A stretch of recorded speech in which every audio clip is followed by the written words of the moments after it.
आखिर ट्रेन के डिब्बे पर लिखे इस नंबर का क्या मतलब होता है? भारत के इस राज्य के किसानों को क्यों 4 लाख रुपए दिए जाएंगे? और आखिर क्यों इस पेट्रोल पंप को सिर्फ कैदी ही चलाते हैं? और एक ऐसा देश जहां पर बच्चे भी कार चला सकते हैं। और साथ ही जानेंगे कैसे माउंट एवरेस्ट पर भी हाई स्पीड इंटरनेट चलता है और क्यों चोट लगने पर लोग मकड़ी के जाल को ही बैंडेज के तौर पे लगा लेते थे।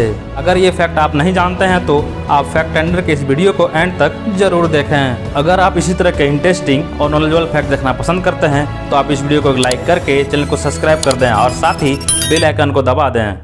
Fact number 13। क्या आपको पता है हमारे भारत देश में एक ऐसा पेट्रोल पंप भी मौजूद है जिसे कोई एम्प्लॉय नहीं बल्कि कैदी चलाते हैं? असल में मैं बात कर रहा हूँ चेन्नई में मौजूद अम्बटूर रोड पेट्रोल पंप की, जिसे चेन्नई सेंट्रल जेल में मौजूद 30 महिला कैदियों के लिए बनाकर तैयार किया गया है। और ऐसा सिर्फ इसलिए किया गया है क्योंकि इन महिला कैदियों को जिंदगी में दूसरा मौका दिया जा सके। अब अमेजिंग बात यह है कि ये पेट्रोल पंप देश का अभी तक का सबसे पहला ऐसा पेट्रोल पंप है जिसे कुछ इस तरीके से सिर्फ कैदियों द्वारा चलाया जाता है। Fact number 12।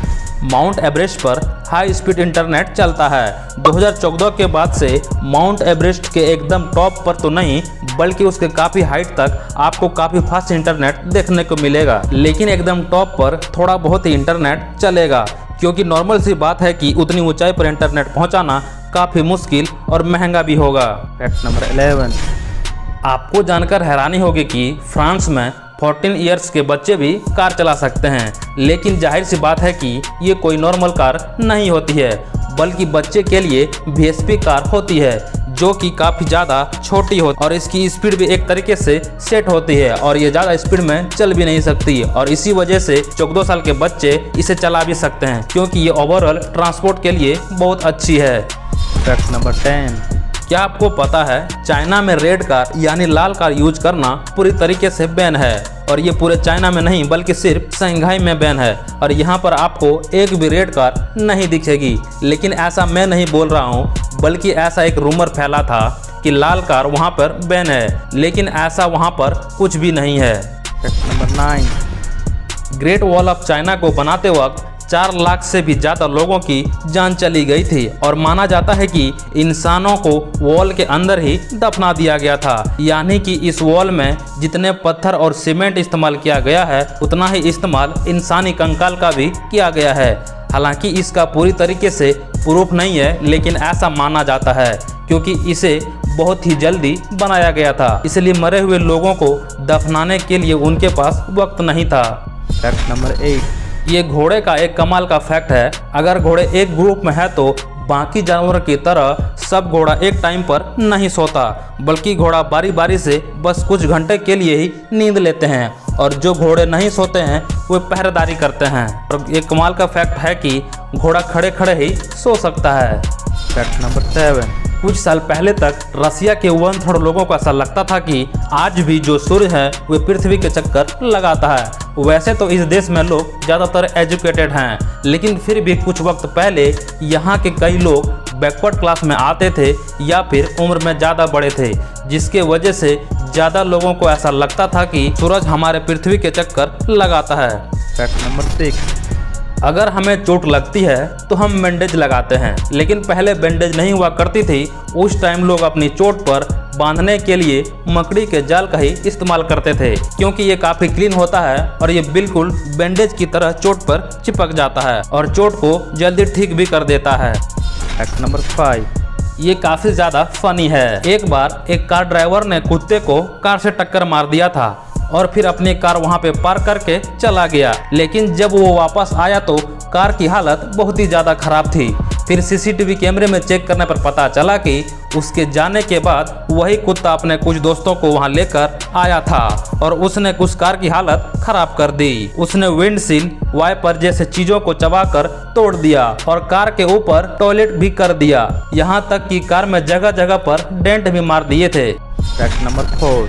आपको तो पता ही होगा कि इस पूरी ही दुनिया में ड्रिंक एंड ड्राइव के केस हर दिन बढ़ते ही चले जा रहे हैं।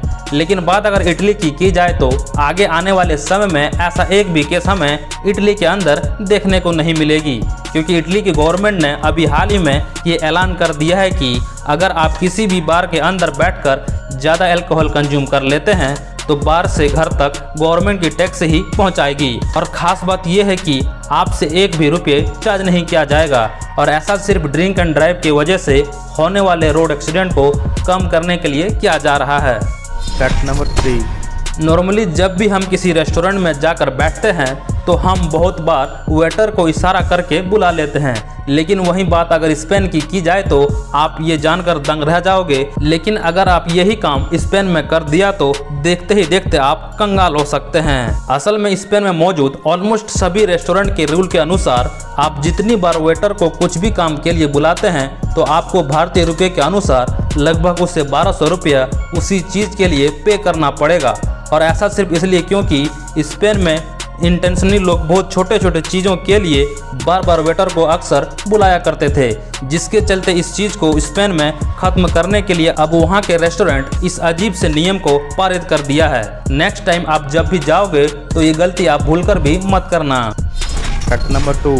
अक्सर आपने सुना होगा कि किसी किसान को सांप के काटने से उसकी डेथ हो जाती है।